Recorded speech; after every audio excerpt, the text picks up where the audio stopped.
देते हैं। परेशान तो रहूंगा ना पार्वती, आखिर एक बेटी का बाप जो कह रहा, पार्वती उसके हाथ पीले करने का समय आ गया। बैठ जाना। पर हमारी आनंदी तो अभी सिर्फ 9 साल की है। अभी तो उसके पढ़ने लिखने और खेलने कूदने के दिन हैं। देख पार्वती, लड़कियां पराया धन होती है और जितना जल्दी इन्हें घर से विदा कर दे उतना अच्छा है। कल से आनंद की पढ़ाई लिखाई बंद। पर बाबू, इसमें मेरी क्या गलती है? आप मुझे पढ़ाई करने क्यों नहीं देते? तेरी गलती है कि तू एक लड़की है, लड़का होती तो क्या बाबू, लड़का होती तो क्या? ऐ लड़की, ज्यादा जबान ना चला, नहीं तो जबान अलग से खींचकर बाहर निकाल दूंगा। बाबू, मैं पढ़ लिख कर कुछ बनना चाहती हूँ। मेरी पढ़ाई ना रोको बाबू। आनंदी, तुझे पढ़ना है तो पढ़, लेकिन बोझ मत करना। पर बाबू, अभी तो मेरी उम्र पढ़ाई लिखाई की है। मुझे पढ़ लिख कर डॉक्टर बनना है। पढ़ाई पढ़ाई पढ़ाई, आज तो मेरी इन किताबों का अच्छा नहीं। नहीं बाबू, नहीं बाबू, ये तुमने क्या किया? तुमने मेरी किताबों को ही नहीं पढ़ा बाबू, मेरी किस्मत फाड़ दी, मेरी किस्मत। ये कापी किताबें ना सिर्फ छोरों के हाथ में अच्छी लगती है, लड़कियों के हाथ में तो सिर्फ बहनी अच्छी लगती है, बहनी। पर बाबू, मैं लड़की हूँ तो क्या हुआ? लड़का और लड़की तो हमारी दोनों आंखों के समान होते हैं। चुप कर आनंदी, और यह एहसान मान कि अब तक जिंदा है तू। कहीं बचपन में गला दबाकर मार दिया होता तो यह तेरी बब्बा नहीं सुननी पड़ती आज। पर बाबू, मुझे चूल्हा बुलाना अच्छा ना लगे है। देख छोरी, जितना तू चूल्हा जलाना सीख ले उतना ही अच्छा है तेरे लिए। और हाँ, तेरा ब्याह तो होगा, वो भी करेंगे कल। अपना जीवन है तुम्हारी ये कहानी। आंचल में बेटी, तेरे बापू के जिद के आगे मेरी एक न चलेगी।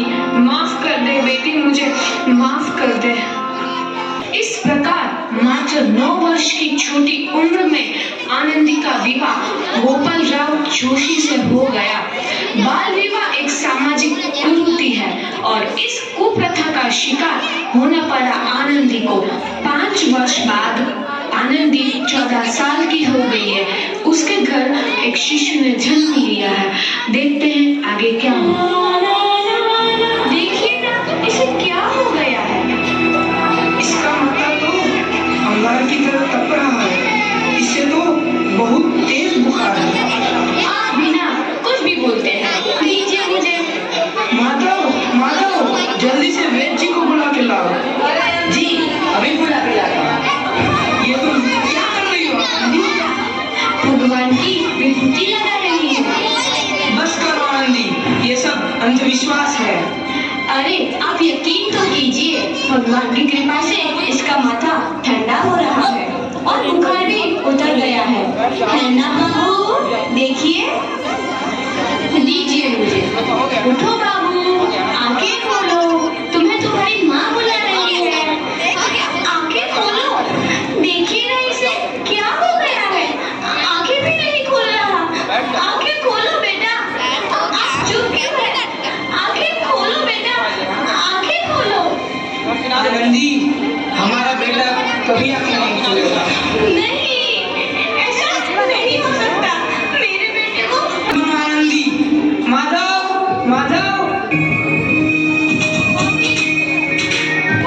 आनंदी, बंद करो ये पागलपन। भगवान ने मेरा बच्चा छीन लिया। भगवान ने नहीं, तुम्हारी अशिक्षा और अंधविश्वास ने तुम्हारा बच्चा छीना है। अगर तुम पढ़ी लिखी होती तो आज हमारा शिशु जीवित होता। तुम अनपढ़ थी आनंदी, अनपढ़। नहीं, अब मैं अनपढ़ नहीं रहूंगी।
आनंदी अमेरिका के पेंसिल्वेनिया के लिए रवाना हुई और 3 साल बाद उन्होंने डॉक्टर ऑफ मेडिसिन देखते हैं।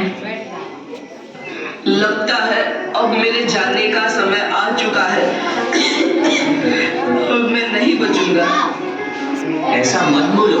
शहर के सिटी हॉस्पिटल में अमेरिका से डिग्री लेकर कोई बड़ा डॉक्टर आया है। एक बार वहाँ चलकर दिखा लेते हैं। हाँ सही बोला भैया, कम से कम दिल को तसल्ली तो मिल जाएगी। हाँ हाँ चलो चलो जल्दी हॉस्पिटल चलते हैं। इसे बचा सकता है। ऐसा मत बोलो भाई, डॉक्टर साहब कब तक आ जाएंगे? लो आ गई डॉक्टर मैडम। डॉक्टर मैडम जल्दी देखिए, मरीज की हालत बहुत ही खराब है।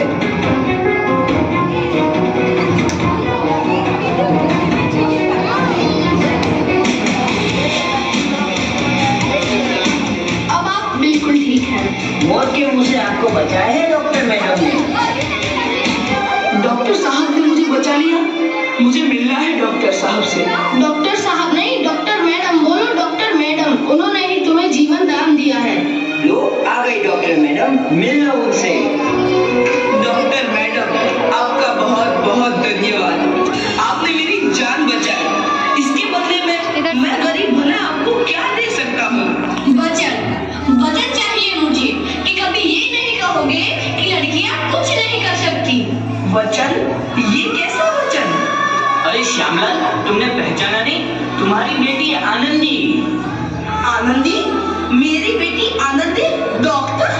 हाँ बापू, वही आनंदी जिसके लिए बचपन में तूने चूल्हा और दूल्हा के अलावा कुछ नहीं सोचा था। आनंदी, आनंदी मेरी बेटी, मुझे माफ कर दे। मैं तेरा गुनहगार हूँ बेटी।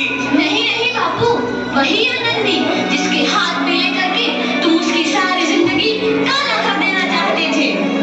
माफ कर दे मुझे मेरी बच्ची, माफ कर दे। मैं तेरा अपराधी हूँ मेरी बच्ची, माफ कर दे। नहीं बापू, मैंने तो तेरा एहसान चुकाया है। याद है ना अपना एहसान जो बचपन में तुमने मुझ पर किया था?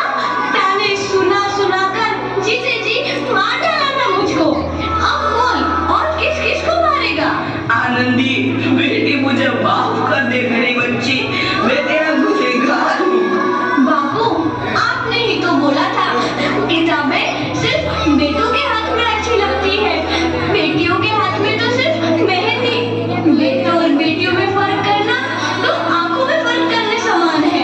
एक का पढ़ना और दूसरे का ना पढ़ना सामाजिक अंधकार है बापू, सामाजिक अंधकार। उपकार मांगता हूँ मैं तुझ जैसी बेटी का, जिसने सारी उम्र मुझसे कुछ ना मांगा। मांगा तो सिर्फ बराबरी का दर्जा। वरना सच तो यह है कि मैं तेरी माफी के लायक भी ना हूँ। मुझे सब बाप तेरी बराबरी कर सके, उसके मैं लायक भी ना हूँ मेरी बेटी, लायक भी ना हूँ। अपने बापू को क्या माफ नहीं करोगी आनंदी? माफ कर दो आनंदी, माफ कर दो। सुबह का भूला यदि शाम को घर लौट आए तो उसे भूला नहीं कहते। बापू। तो इस प्रकार आनंदीबाई जोशी ने अपनी मेहनत और अटूट इरादे से न केवल भारत की पहली महिला डॉक्टर बनी, बल्कि आगे चल के उन लड़कियों के लिए सुनहरा रास्ता दिखा गई जो जीवन में कुछ करना चाहते थे।